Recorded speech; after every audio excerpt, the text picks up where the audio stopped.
আসসালামু আলাইকুম। আমি ইটালি থেকে মাহিম ইটালি ব্লগ। আজকে যে ব্লগটি নিয়ে আসলাম, অবশ্যই আপনারা থাম্বনেল দেখেই বুঝতে পেরেছেন যে ব্লগটির উদ্দেশ্য কি। অবশ্যই পুরোপুরি ব্লগটি দেখবেন, দেখার পর আপনি যে মনের কৌতূহল এটা দূর করবেন। আমি রিকোয়েস্ট করব পুরোপুরি ব্লগটি দেখার জন্য। তো অনেকেরই মনের মধ্যে ভয় যে ভাই, ইটালিতে বিভিন্ন রকম নিউজ আমরা শুনতেছি, যেমন ইটালি থেকে নাকি খুব কড়াকড়ি হচ্ছে, আর অবৈধদের নাকি ধরে ধরে বাংলাদেশে পাঠিয়ে দিচ্ছে, বা শুধু বাংলাদেশ না, যার যার দেশে তার দেশে ফেরত দিচ্ছে। আর কথা হচ্ছে, বর্তমান সময়ে ইটালির পরিস্থিতি কি, আমরা অনেক ভয়াবহতা শুনতেছি বা ভয়ঙ্কর অনেক কিছুই শুনতেছি আমরা। তো এসব নিয়ে একটি ব্লগ বানাবেন, এটাই প্রশ্ন ছিল কয়েকজন ভাইয়ার, SMS করে বলেছেন। তো তাদের উদ্দেশ্যেই ব্লগটি অবশ্যই পুরোপুরি দেখে মন্তব্য করবেন। আবারও বলতেছি, বর্তমান সময়ে আমরা যেই ব্যাপারগুলো দেখতেছি বা ফেস করতেছি, এটা কোনো ফ্যাক্ট না। যারা সঠিকভাবে ইটালিতে বসবাস করতেছেন, বৈধ বা অবৈধ, তাদের জন্য এটা কোনো ফ্যাক্ট না। ফ্যাক্ট হচ্ছে তাদের জন্য যারা এখানে আসবার পরে, ইটালিতে বা ইউরোপে আসবার পরে যারা 2 নম্বর কাজের সাথে লিপ্ত হচ্ছেন বা প্রবলেম ফেস করতেছেন, ক্রিয়েট করতেছেন, বিভিন্ন রকম সমস্যা থেকে যায়, যেমন নেশা জাতীয় জিনিস গ্রহণ করতেছেন বা বিক্রি করতেছেন, বা মারামারি, এটা সেটা, আরও আদার্স অনেক কাজ আছে ভাই ইটালিতে। আরও আদার্স অনেক কাজ আছে যেগুলো করলে আপনি প্রবলেমের সম্মুখীন হবেন। এটাই হচ্ছে মূল বিষয়। আর আমরা চেষ্টা করবো, ইটালিতে আপনারা যারাই আসতেছেন বা নতুন এসেছেন, চেষ্টা করবেন যে সুন্দরভাবে বসবাস করার, এখানকার আইন কানুন মেনে চলার। যেটা করা যাবে না সেটা করবেন না, এটাই হচ্ছে মূল বিষয়। যারা ভয় পাচ্ছেন, ভয় পাওয়ার কোনো প্রয়োজন নেই। আপনারা যারা অবৈধ আছেন, বৈধ আছেন, কোনো প্রবলেম নেই আপনাদের। যারা পুরাতন আপনারা, তারা তো কোনো ভয় নেই আপনাদের। পুরাতনদের নিয়ে আর কি বলবো, পুরাতনদের নিয়ে কথা বলা আমার আর কি তাদেরকে অসম্মান করা। তো যাই হোক, দুঃখিত আমি এই বিষয়ে কথা বলার জন্য। কিন্তু আপনারা যারা নতুন আসতে চাচ্ছেন বা আসবেন, একজন সঠিক মানুষের দ্বারা ইটালিতে আসেন, বা এখানে আসবার পরে কোনো প্রবলেম ক্রিয়েট করবেন না, কোনো সমস্যা ক্রিয়েট করবেন না। আর এখান আসার পরে আপনার মালিকের সাথে আপনি কাজ করবেন, ডকুমেন্টস করার চেষ্টা করবেন, এটাই হচ্ছে মূল বিষয়। ধরে ধরে বাংলাদেশ পাঠিয়ে দিচ্ছে বা যার যার দেশে তাক ফেরত পাঠাচ্ছে, এমনটাই আমরা শুনতেছি অনেক দিন ধরে।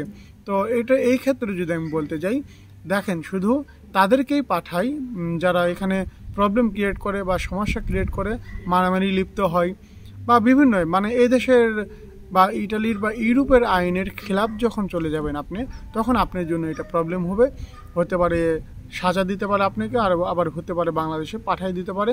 শুধু বাংলাদেশ না, যার যার দেশে তাক ফেরত দিয়ে পাঠাতে পারে। এটা যাদের ডকুমেন্টস আছে তাদেরও, যাদের নাই তাদেরও। আর যাদের ডকুমেন্টস নাই, তারা তো অবশ্যই ডকুমেন্টস করার জন্য একটা লেভেলে আসেন বা চেষ্টা করতেছেন, করে যান। আপনি চেষ্টা করে যান, ইনশাল্লাহ সফল হবেনি একদিন। আর আলবানিয়ার বিষয়ে আপনারা যেটা জানতে চান, সেটা হচ্ছে, দেখেন, নতুনভাবে এটা একটা প্রজেক্ট তারা হাতে নিয়েছে। এটা হতে একটু দেরি হবে, দেখা গেলো কিছুদিন, 1 মাস, 2 মাস, 6 মাস এরকম টাইম লাগবে। এটা কাদেরকে পাঠাবে? যারা নতুনভাবে ইটালিতে আসবার পরে মালিকের সাথে কাজ করবে না, বা এদিক সেদিক বাই রোডে হয়ে বা যেভাবেই হোক ইটালিতে আসবার পরে তাদেরকেই শুধু একমাত্র বাইরে যে আলবানিয়া যে দেশ আছে, ওখানে তাদেরকে পাঠাবে। তো একসঙ্গে বেশি পাঠাবে না, অল্প অল্প করে পাঠাবে। আর ওখান থেকেই তাদের একটা হিস্টোরি বা যে কেস আছে বা যেটাই হোক, এটা জানার পর সিদ্ধান্ত নিবে তাকে ইটালিতে রাখা যাবে কি যাবে না। যদি ইটালিতে রাখা যায়, তাহলে রিটার্ন আবার ইটালিতে নিয়ে আসবে। আবার যদি ইটালিতে আরেকটা কথা বলে রাখি, ইটালিতে যদি আসেন, আপনি আসবার পরে দেখা গেলো এখান থেকে আপনি কিন্তু পাঠিয়ে দিবে সেখানে তাদের নিজস্ব খরচে, নিজস্ব ইয়েতে। ভাই, ইটালিতে আসবার পরে অনেকেই আছে বিশৃঙ্খলা হয়ে চলে, বিশৃঙ্খলা সৃষ্টি করে, বুঝছেন? এইটাই হচ্ছে মূল প্রবলেম। ইটালিতে আসবার পরে এইটা সেটা চুরি টিরি বিভিন্ন রকম প্রবলেম ক্রিয়েট করতেছে। যারা বাহিরের দেশে যারা বিদেশিরা আসতেছে, যেমন সেটা বিভিন্ন দেশের হতে পারে, আফ্রিকান, এশিয়া, বিভিন্ন দেশের, এখানে আসবার পর বা ইউরোপে আসবার পর বিশৃঙ্খলা সৃষ্টি করতেছে, যার জন্য বিভিন্ন ধরনের পদক্ষেপ এই দেশের গভর্নমেন্ট নিচ্ছে, আর এটা তাদের রাইট আছে, অবশ্যই নিবে।